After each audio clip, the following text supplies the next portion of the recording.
starts in 10, 9, 8, 7, 6, 5, 4, 3, 2, 1, go!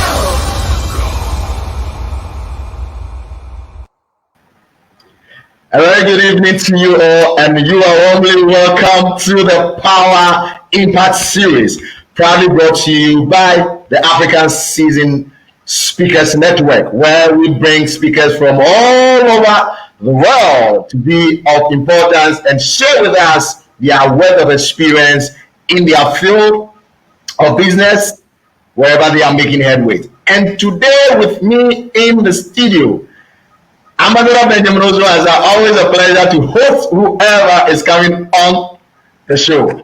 And today I have in the house the man I call Chairman. He is the chairman, right? So today in the house with us is no other person but the man I call Chairman, Stephen Essien. He is a profound speaker.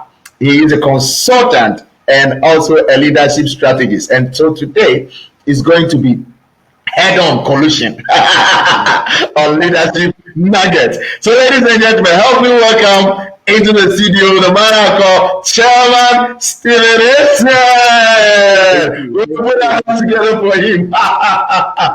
Thank you, Ambassador. Thank you, Ambassador.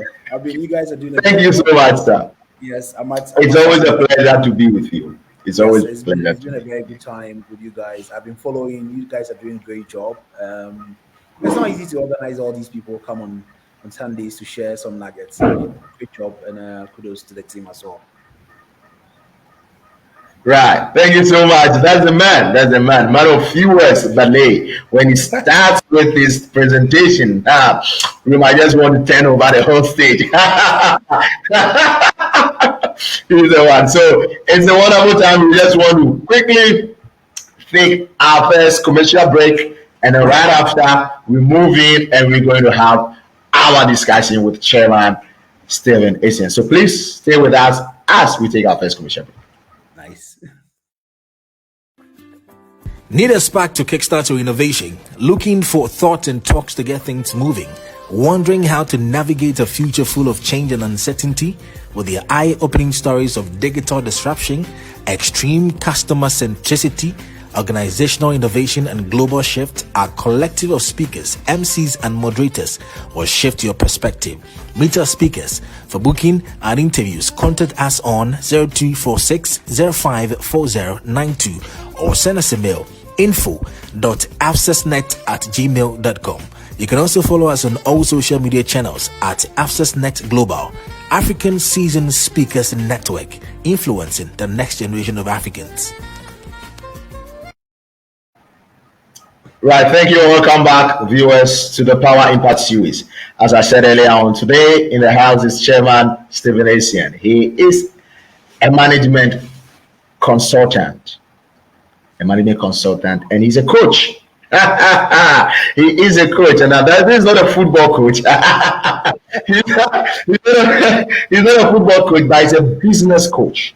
So listen, whatever business ideas you have, whatever plans you putting together, let's welcome the coach in the house who is going to guide us to making us a winning team. Mr. Stephen Essien, I call him the chairman. Chairman, how have you been? It's been well. The year started so well. God has been good to us. Moving around East Africa and southern part of Africa working. So it's been a very good time. I think I'm super excited. Today I was like, today is Sunday. Normally I don't want to speak on Sundays, but you guys call it. I have no way. The bosses have called me. This demands a round of applause to be able to put the chairman in here on a Sunday. Right. All right. That's good. It's a privilege to have you. So, chairman, when you talk about a business coach, what is it all about? What is business coaching about? Is it that you tell people what to do in business, or what is business coaching all about? So there are different types of coaching. I'm very happy you've narrowed down to business coaching. Basically, is to guide people. I'm speaking of a 26 years of experience in working from grassroots to wherever I am now in in group, in boardroom experience. So business coaching is guiding the businesses, to take meaningful decisions or right decisions to make sure they become very successful. So that's it. That's how it is. I mean, if, if you have somebody who has done it before, I mean, if you have somebody who've worked with multinationals, locals, and understand the terrain, his job as a business coach is to guide you on what you want to do. We have Right. different, we have mentors, business mentors, who come and tell you what to do, but a coach is Okay. to guide you. I mean, whatever you want to do, guide you to make sure you achieve those successes that you want for your Right. business. So do you get a lot of people coming to you to coach them, or are they rather coming to you to mentor them, or are they coming to you that hey, this is what I want to do? What is how is the whole scope like? Do So people? that's a very good question you ask. You know, Let me borrow the word and call them clients or the coachees, right? The coachees don't know the difference between a coach, a mentor, or a therapist. You know what I mean? Okay. They usually don't know the difference. So when somebody come for like an executive coach, deals with you or agreement with you, the person comes to tell you the story and expecting you to say tomorrow morning, wake up, go here, go here, go here. But the coach is to guide, you know. Okay. So most of the times there's a bit of should I use the word confusion between expectations, what the coachee or the client is expecting and what you're supposed to do. And you're caught in the middle, and sometimes we find ourselves moving away from being a coach a bit to being a mentor and directing the person and see if you do it this way, we think it will help. So the clients don't mostly don't understand, but there's a clear difference. But most of the times, what I have about 27 executives in Ghana that I coach. So it's purely based on business coaching. They come as executive coaching. I'm guiding them through their career, where they need to be, where they are now. We all map up the plan together. It is where they are going, then I can coach them to get there. So that's the difference. But I still get people coming and Yeah. treating me. That's a brilliant one there. So, Yeah. so how then does one get a business coach? Is it that when they've conceptualized the business idea, or while they are even in business, that they move to get a business coach? When does a business coach steps in, or when does a So, business coach comes onto the scene? so there are different types. There are people who are specialized in startups. There are Okay. people who are specialized in turning, a very old company, around. So you need to find the person's expertise, the person's background, the coach's interest area, and then you can guide them. Luckily for me, all the coaching, business coachings I've done are people who are more or less like they want to start. They have a business idea, so we sit down together and shape it from inception to where they can get to. So if you're selecting a coach, know the person's expertise or his area of interest. It makes it very easy to do it. Right. Yeah, yeah. Right, beautiful, beautiful. Okay, that's it. So you definitely need to know where you are at your business, and then you know the coach you need to go in for. So Yeah. if you need more physical training, you go for a physical trainer. You go for a physical coach. That's Right, right, that's right. right. That's it. That's it. Okay. Yeah. So aside business coaching, what other things do you do?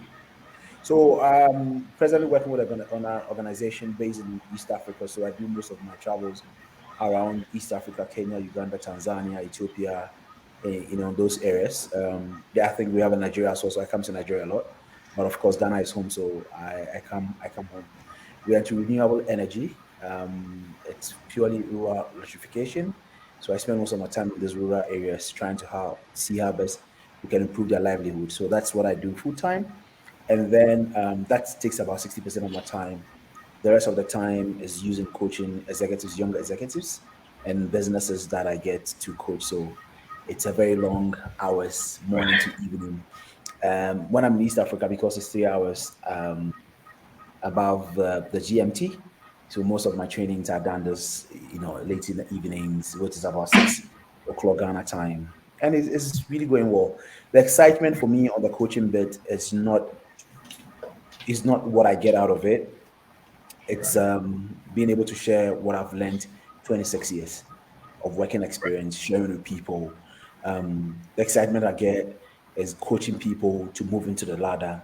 I picked a lady that I was coaching 4 months, 6 months ago, and move two steps immediately, become a CEO of a company.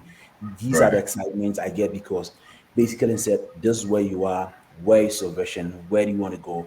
This is how you need to play the game. Because I've walked that walk. Some was successful for me, others wasn't successful. I've learned lessons out of it. So I'm able to share and guide people. And that's the excitement. I love doing it.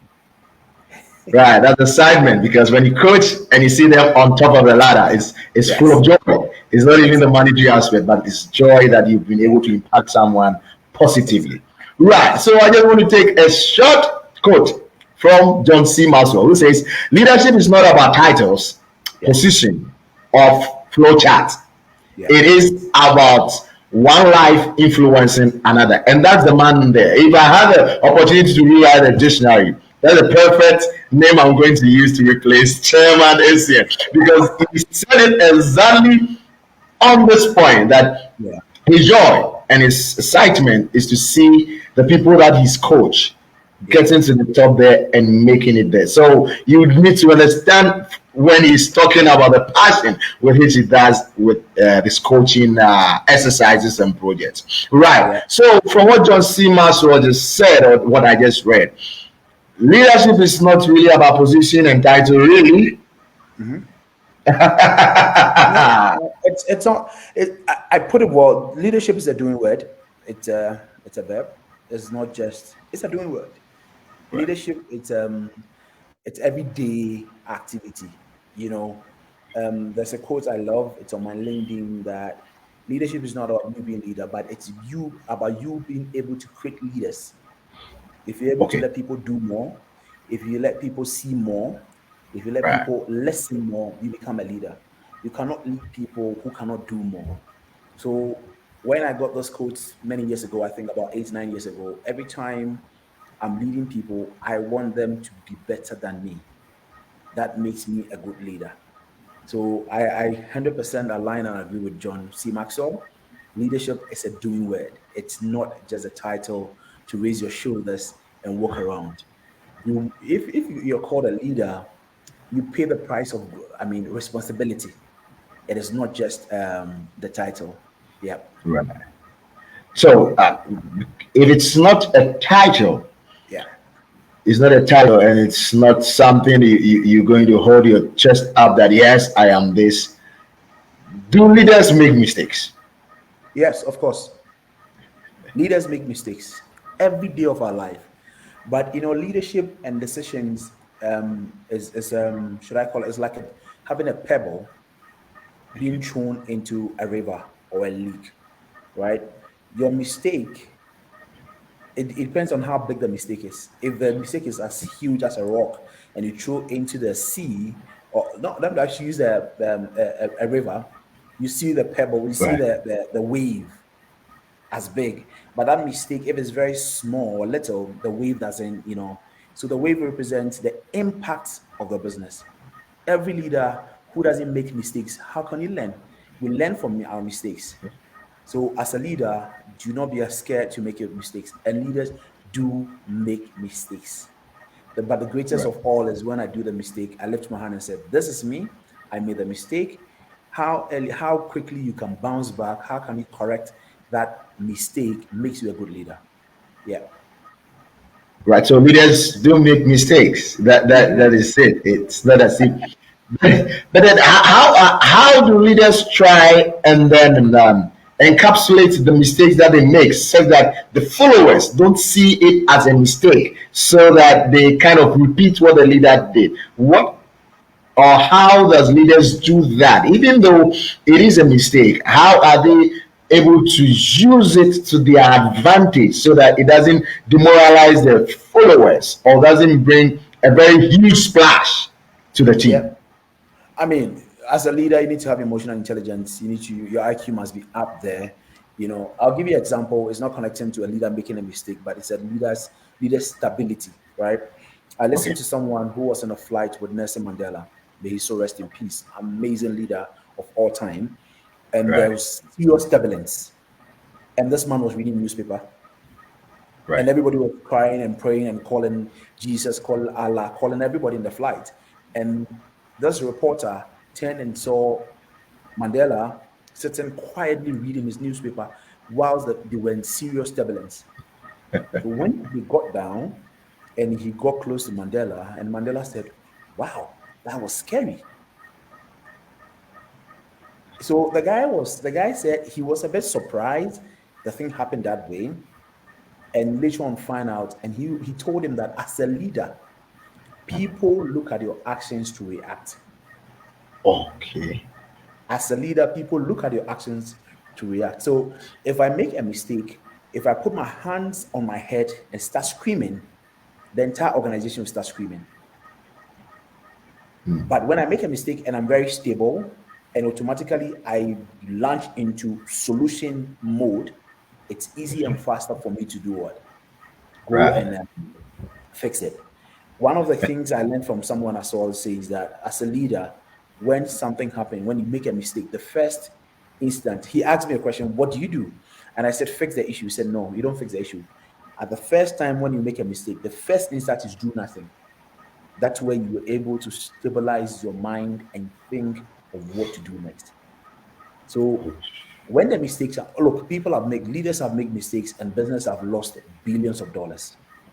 But Right. how do they turn that mistake and work on it is how they are very stable, they're emotionally stable, they are very, I mean, they don't want to rush and do things. That's the reason why companies in Ghana, people have lost money, they made decisions, you've lost money, but nobody hears about it because leadership Right. is about how they put themselves together. Look, I have got calls at 2 a.m. before and say, "I need you in the office right now because something has gone wrong." I mean, I won't mention the company's name, but we've driven to 3 a.m. to go have management meeting before because things have gone wrong. But at Right. that point, nobody's crying. Okay, we made a mistake. Okay, whose fault? My fault. But let's go onto the drawing board. How do we mitigate? That's the reason why we have the word mitigation plan. How do we Right. mitigate it as soon as possible? So leadership is not just about you know all the rosiness. Sometimes we do hit a block, and then quickly how you can turn things around, make you a great leader as well. Right. Right. Has to quickly turn around things to our benefit. So, in leadership position, how does one make critical decisions? Yeah. The you made mention of emotional intelligence and the rest. How does a leader make critical decisions, which are life threatening and business threatening decisions? How and what goes into making such decisions as a leader? So I mean, a leader, every day of your life you're making decisions, right? Okay.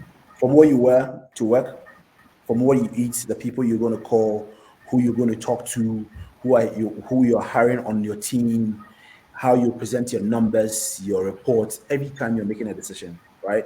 But as I stated from the beginning, every decision you make has the potential to create an impact in the business. The bigger the decision, the bigger the wave. The smaller the decision, the smaller the wave. No decision, no wave, no impact in the business. So leaders are employed to make impact in the business. So we always need to make that critical decision, right? But I want to use Susan Scott's. I think it's a book I read some time back about how to make decisions, right? So what she did was to bring the leadership decisions into four categories, right? We have the leave decision making, we have the branches, we have the trunk, which is the stem, and then we have the root, right?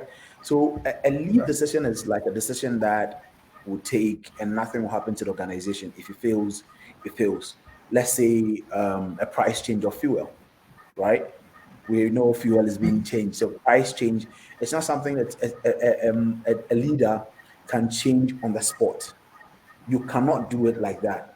But let's say the same oil company in Ghana want to change, let's say, the color of their building, the painting of their building. He doesn't need any big decision making body. He can just, he's a leader. He can say, let's change the color from blue to white. That one, if something goes wrong, nothing happens to the business. So that one, he Right. takes that decision alone. But if you look at the decision and its impact is so massive for the entire business, you cannot take the decision on your own. So you need to make sure you have team members or people around you who scrutinize, who criticize, who align with you, and make sure you take this decision. In the telecom space, by the 15th of December, nobody can touch the network unless the CEO give approval, Okay. because it's Christmas time. You can't just take a decision and just say, I'm going to change some price, and then maybe the network goes off. Boom. If the network goes off, we have problems, Right. right? So those are how it is blocked out and see this decision, I need two, three people. This decision, I need four, five people, and take that decision. But every decision a leader will take in an organization must go through these four steps. What is the Okay. impact? Will the impact be beneficial to the business? If it goes wrong, what will happen to the business? And who are supposed to be in charge of those decisions that you take? Yeah. Right. Right. Beautiful. So, are there some times or there are some points that some decisions have to be taken without going through these four steps? Yes. I mean, decisions, you need to understand if you have time to make those decisions. Decisions are time bound. If you don't Right. make quick decisions, I'll give you an example as well. When there was an uprising in Egypt, right, and then Right. the government ordered the telco, the biggest telco in Egypt around that time, to shut the network. It was a decision you can't call party, you can't call meeting, because the order has come from the top, and you have 30 seconds to make the decision whether yes or no, right? At that time, the leader, you need to be very bold and take that decision. We have some leaders who are process driven. Before the Right. person takes a decision, he wants to write it down, analyze, build what if scenarios around it, build mitigation plans, then take the decision. Some are well experienced, they've done it a couple of times, they can take decisions on the go. So there are Right. some critical decisions as a leader. You need to know that's the reason why in every organization there are levels of decision Right. making. Right. Right. The CEO can come to them and say, let's change prices. The CEO can come and say, let's shut this, because he holds that the back stops with him. So everybody in the Right. organization must know his or her level, the impact, what you can do. At my level, I can call some shots this evening and tomorrow morning to be implemented. But some decisions I can't take it by myself. I need to go to the global CEO and discuss with him before we can take it. So to make Take a decision. things very clear and no ambiguity in any business, clearly we must give people the level and what they can do and what they cannot do in business when they're taking decisions. Yeah. All right. Right. So, in taking those decisions, how does that decision taking being able to trickle down to the followers to also understand, just as a leader has seen the vision, to be able to, communicate it so well to the followers to be able to also come along and push to the ends of that decision that the leader wants to take? If the decision is not being taken like in the same spot, let's do it. You need to start building like meetings. You need to start having Okay. meetings. First of all, who are they going to? Every decision you take, there will be an impact. Who is the decision going to impact them, on what is going to impact them? You need to meet those people and have a clear guidelines. Everywhere I've worked, when we take decisions, and it's not like on the spot decision. We go through meetings. Who are you meeting? Are you meeting the directors first? Sell the idea to them. From them, you meet the next line of leaders in the business. Sell the idea to them. A leader must be able to convince people. That's it. A leader must be able Okay. to buy followers, you know, through talking to them. You must be charismatic. You need to have that charisma, to sell the idea, let people believe in your idea as a leader. It is one trait if you have as a leader, you always I get people to follow you. So you take the Okay. decision and then you try and gradually get people involved, school people, sell the benefits of the decision you've taken to the people and gradually before you implement.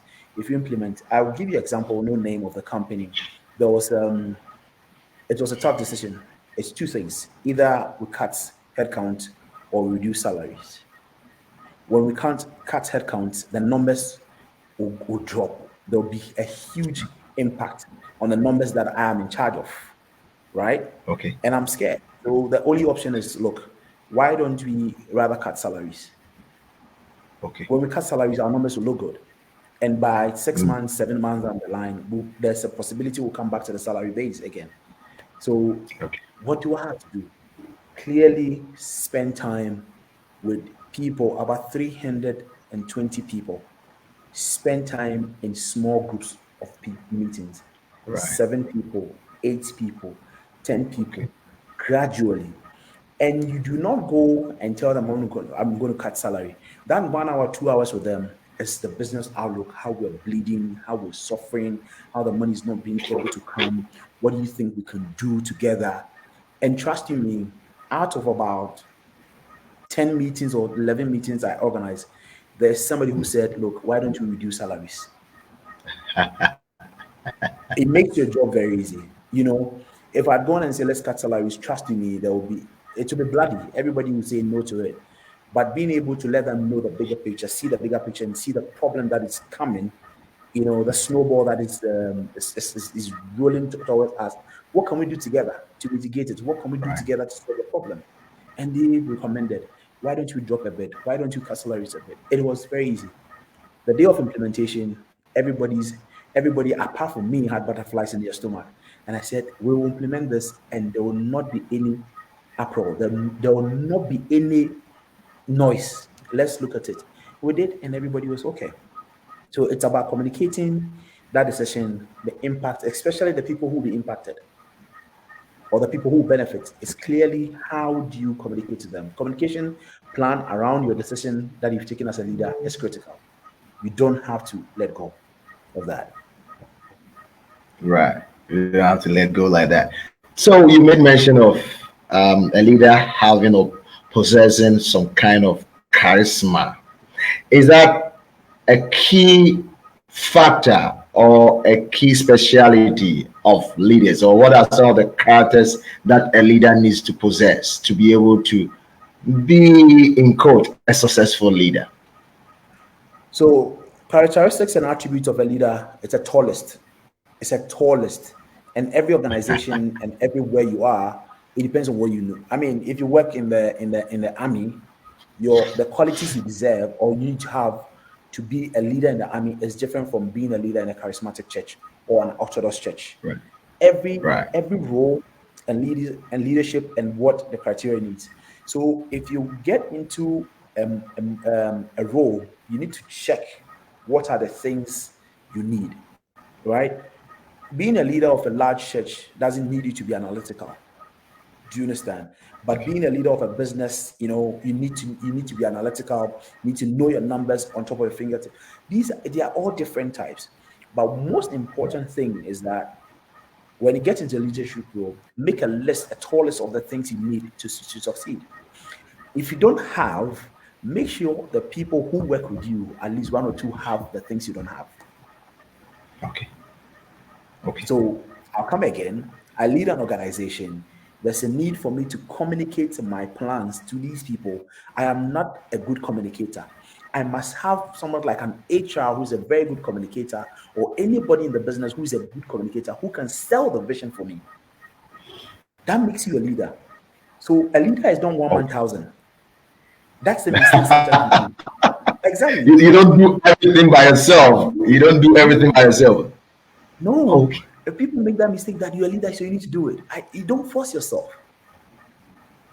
Don't force yourself. A leader is you if you are able to organize your team, put your team together so there are no flaws in the team. When the team come together, there's cohesion, there's some teamwork. Nobody that's leadership. I know some Right. That leaders. that doesn't make you a lazy leader by appointing people to do the work. It's rather No, bringing.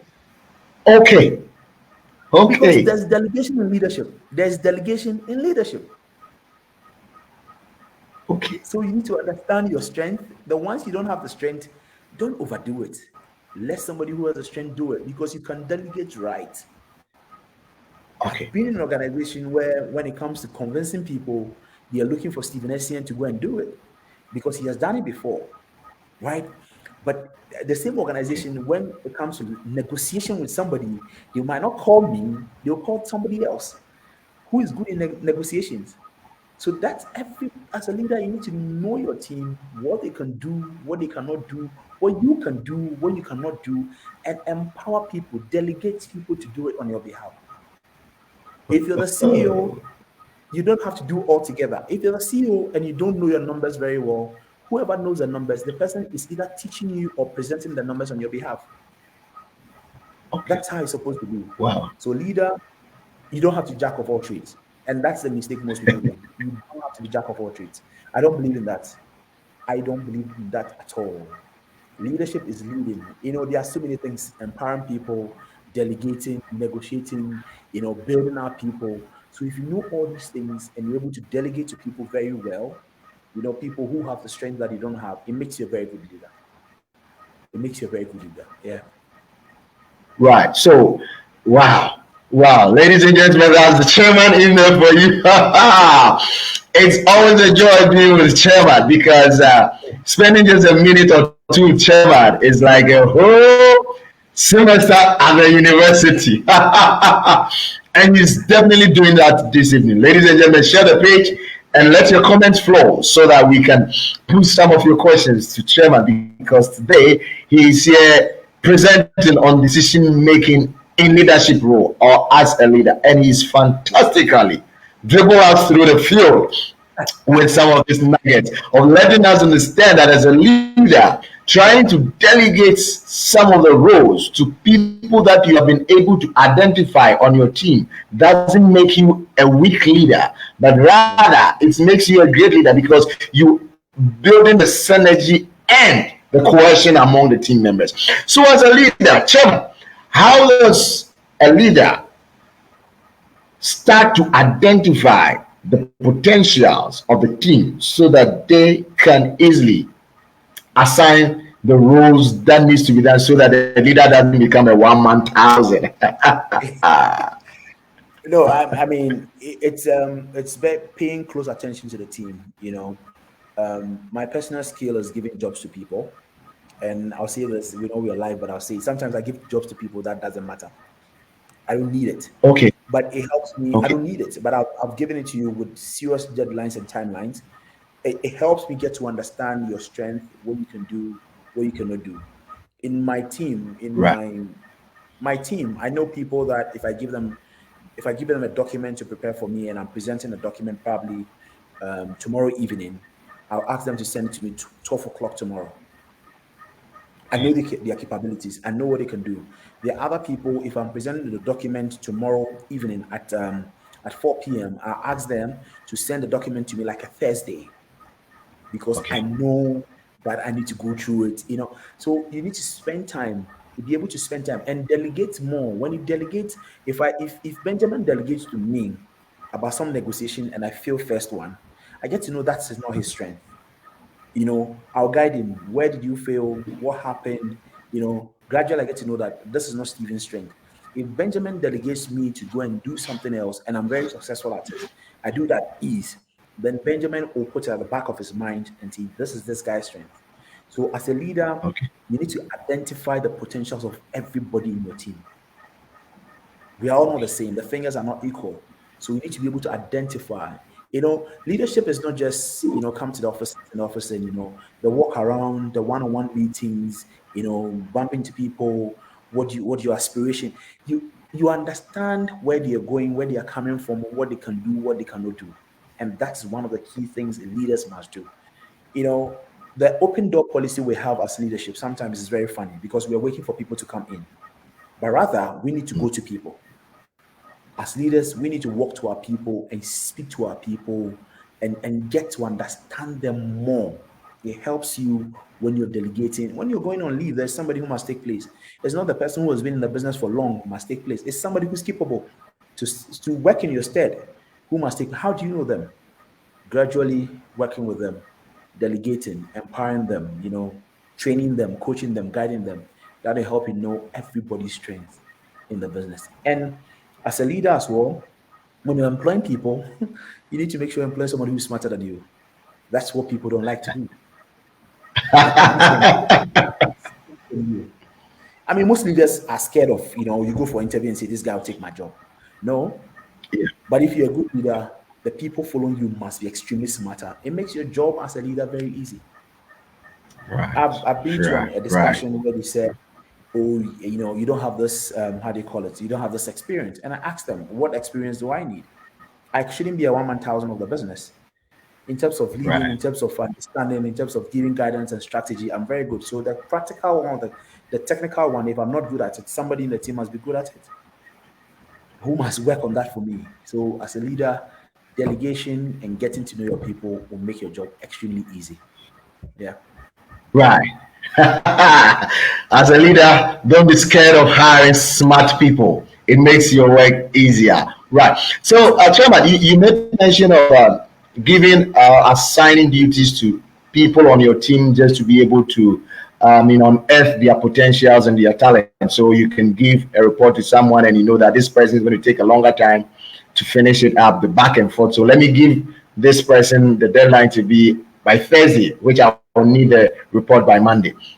In doing that, as a leader, um, is it good or is it very important to let the person you are assigning these duties to know that you're grooming him or her, or you're still going to keep it to yourself or keep it to your chest and then be working the person out? So it depends on the individual. You also need to know the person's mindset and level of maturity. Immediately you tell somebody that I'm Right. grooming you, the person can go all over the place and I'm going to be the next leader. The guy is grooming me into a position. You know, some Right. people can't, Okay. some people can't take information. You need to know at what level do you want to, what I mean. In your head, you need to have a plan, a succession plan for you, and say, look, this is Benjamin, great potential. He's losing on Right. maybe or sales or commercial area. So Right. gradually, I'm going to push him to do jobs around commercial. He's very analytical. He knows the finance. He knows the numbers. But where I want Benjamin to go, he needs, and organizations do it a lot. You see somebody in a one department, they move the person from that department into a different department. Nobody understands, but there's a reason behind it. So the same way when Right. you have members in the team, and I know Benjamin is a solid guy on the right hand side, but he's lacking some few things on the left. I start giving him jobs on the left to do. Let him, start gathering skills gradually, understanding what is happening there. It makes him a better person. Some people you need to tell them. Others you need to keep it, shape them into the right zone before you can tell them. On the issue of giving jobs, example, I got I worked with some leader some time back. He will let me prepare all the presentation for him. And one time we just walked in there with all the leadership, from other other companies coming in. 5 minutes to time and said, "You are the one presenting." I was like, isn't it? That's the reason why I did all the job. You know every slide, every word on the slide, you put it there. So you can do it. Right. I'm going to stand Right. next to you and then I'll present with you. So for 1 hour, 30 minutes, every slide I speak on, he adds on. And after the presentation, he said, "Thank you for allowing him to present.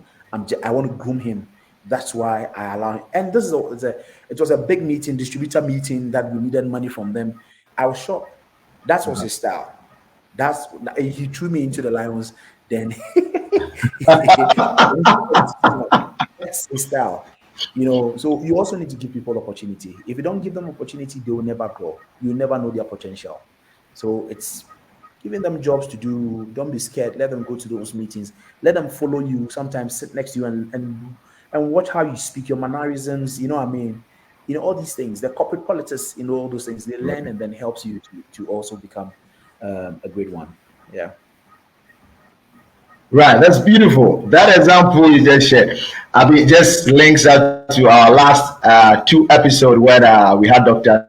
Tiflostaki talking about the fear factor, and then how you are able to use fear to your advantage when you really know what fear, the role fear plays in your life. And for that experience or example you shared, you really went over the fear factor and you were able to do it because virtually whatever is on the slide, you put it there.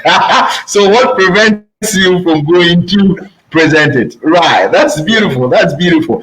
I mean, if we get leaders doing most of these things, well, it also boils down to the leadership style of the of the person person. Yeah. of the person. So I mean, it comes with their leadership skills and style. So does leadership roles or leadership positions change the personality of the person? Yes, I would say so. I would say so. Let me give you a very funny comment somebody made to me. I was going to buy somewhere, and I've used it a couple of times. I was going to buy something in the shop. The person had a frown, and then I asked the person to smile, and the person said, "Sana minimti." That's how I am, and I was like, "No, no, that's not you, because what you're doing needs a smile, so you need to smile, right?" Leadership and everything we do is like being on a stage. You cannot go act on a stage drama, and because you're not feeling well, where the script says you should scream, you're not screaming. It's not possible.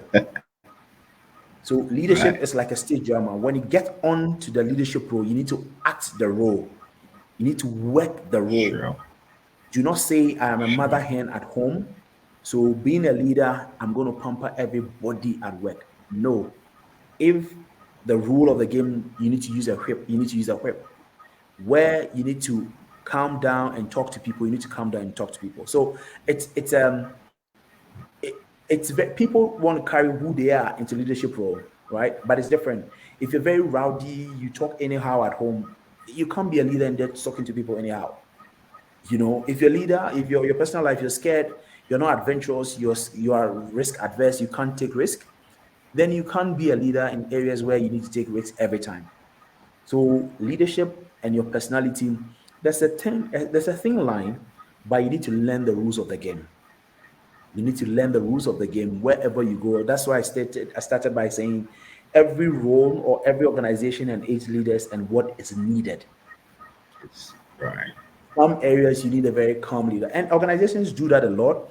I know organization in Ghana, and for the past 10 years I've monitored their CEOs. They bring CEOs to fix a particular issue or problem that they have. Okay. So this Okay. is the business is not making money. They bring CEOs or leaders who are money oriented. They'll find the money wherever it is. Sometimes it's something they need to build a brand. So they'll bring somebody who's a brand expert to come and build a brand. Sometimes they need to make sure that the staff are well positioned, they love the job. You bring a CEO who has a personality to let people love him and work for him. So the same way a leader's personality must not overshadow the role he or she is playing. Look at the role and find yourself in there and work perfectly to suit the role. Yeah. Right. So, with the example you gave, okay, so this organization needs some kind of money or revenue to do a project. So they bring in a leader who is money focused. Right. Yeah. So in doing that, when this leader comes in and he or she is money focused, what happens to the other parts of the leadership role? Does that person quickly assign those roles or they neglect it and just go straight to their key role that they need to assume as getting the money wherever the money is? So that's where delegation comes in, right? Delegation Yeah. comes in. You need to know your strength at this point. What do we need? We need somebody who's like this.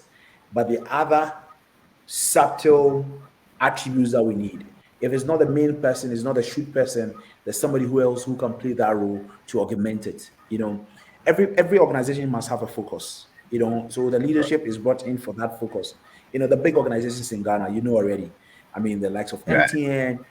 There's Right. time. There's a time frame and say we're going for this. This is the focus we're going.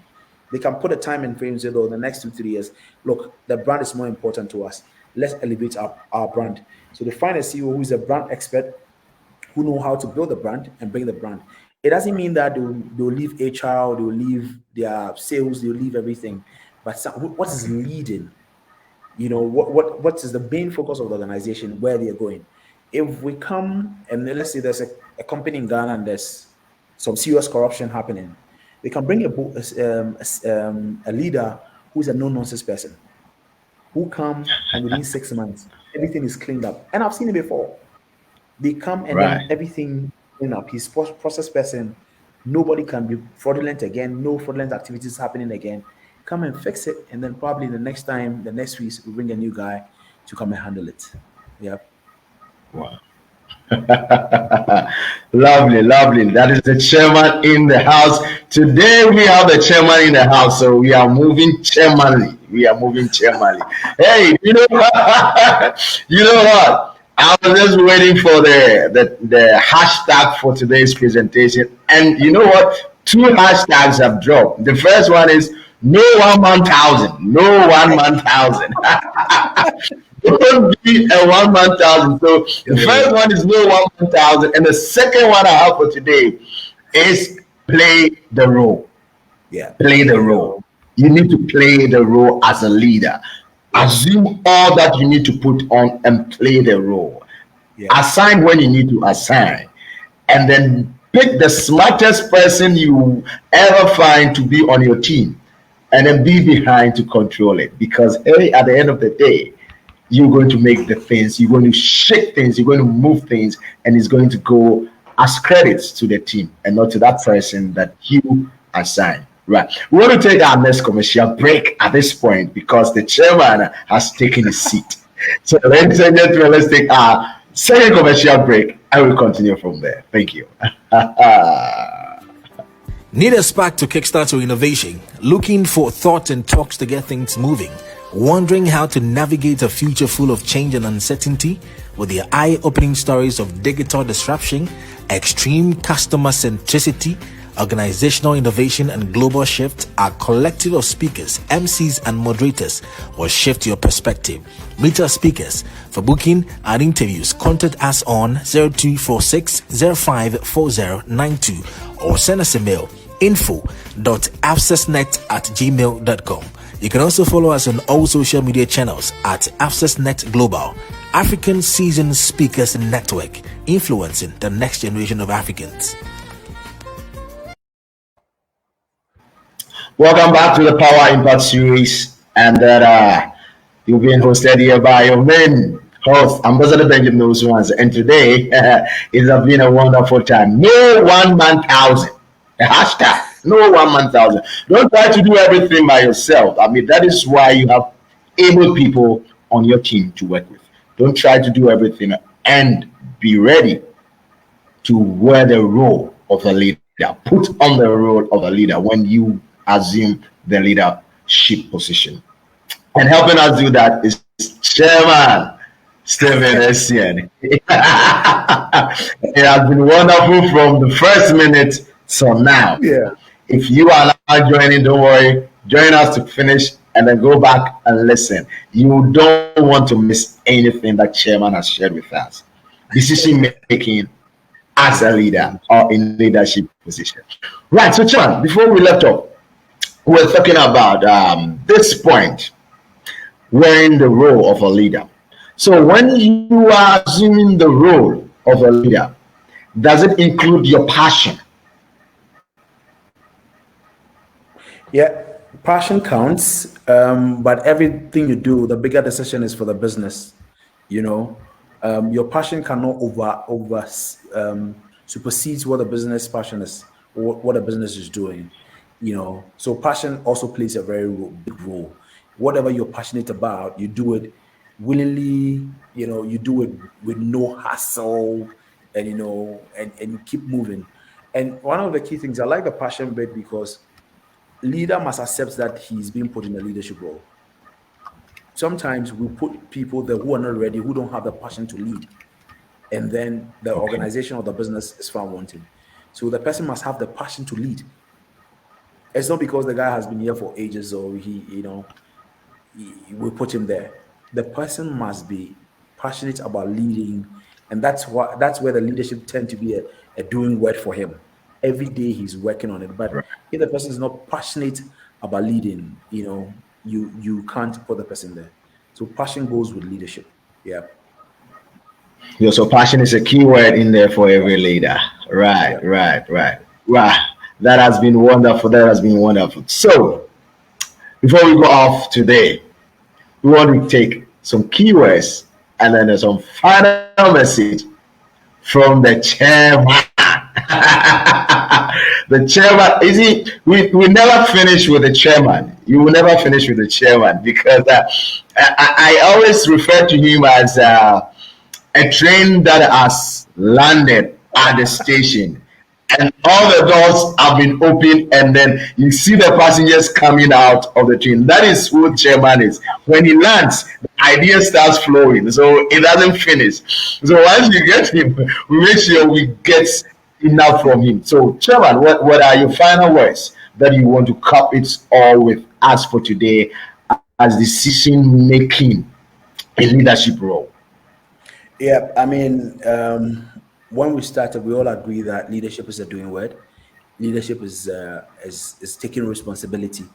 But one of the things that separate amazing leaders or leaders that have a very their names don't get missing. We talk about them. It's how careful they are and how careful they are in taking actions. So as a leader, you need to be very careful the actions you take. It's very, very important.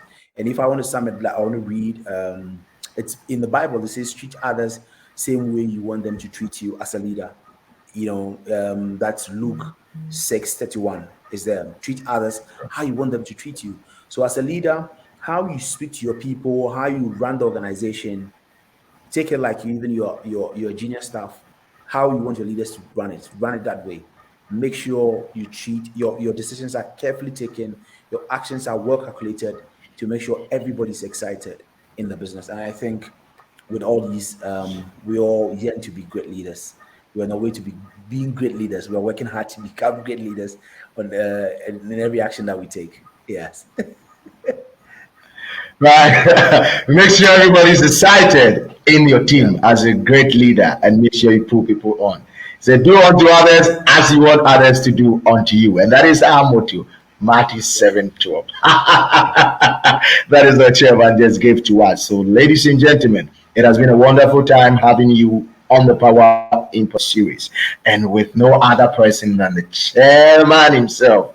And it has been a wonderful time. So, chairman, do you have any projects you're working on or anything you are doing that you need to share with us that you want us to know of Yeah, so currently? I took a breather on all my events and programs that are coming on.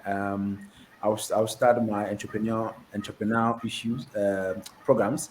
I'm bringing John DeMello. He's the first to come on board, and then I have a proper training on decision making in leadership, which comes up in I think the first week of May. I'll share the flyers with you, where I can share Right. documents, and also um, I'm ready to the people who listen to you, the followers. I'm ready to give two slots or even one slot. Let's start with one for anybody who wants executive business coaching. I should do so much. I will be able to give one slot to you, so you can find somebody, or I don't know how you're going to do it, but anybody who wants executive coaching, I'm ready to just offer that services to the person. Right. So, ladies and gentlemen, you heard it. You want two slots. You want two slots from the chairman to take you through to take you through business coaching. Two Yeah. great slots. So, hey, wherever you're viewing us from, now or after the show when you watch, just hit us because there are two slots going, and it will be gone. So let's fast and take a slot and make time to be with the chairman himself. Thank you so much for Thank you. having, our time to be here on Sunday evening when you are giving us this beautiful opportunity and two slots, Yes, exactly. two slots It's to be with us. It's been an awesome time and a meditative time having you, Chairman, sharing with us. These are nuggets that you have to spend a whole trimester to receive them, but we just got them within the shortest possible time. And this is not his first and last time coming on this Yep. platform. You see, he's going to come again, and we're going to expand and deliberate into details and into depth what he has started with us. We want to say a big thank you to African Season Speakers Network for making it possible for us to bring this your way, and also thank you to the Hard Charger and ABN News for also helping us project this beautiful section to you wherever you're watching us from. And as I always say, dreams are in levels. Make sure you get to the top level of your dream. And remember, no more one man thousand. Play the role as a leader and make sure you are being able to assume the role and get the results for which you were placed there as a leader. God bless us all. Till we meet again next week for another great impact series. My name is Ambassador Benjamin Swansa, and we'll lovely to meet you next week to share another nugget with you. God bless you. Have a wonderful week. And we say thank you, Thank Chairman. you. Thank you for having me. Right.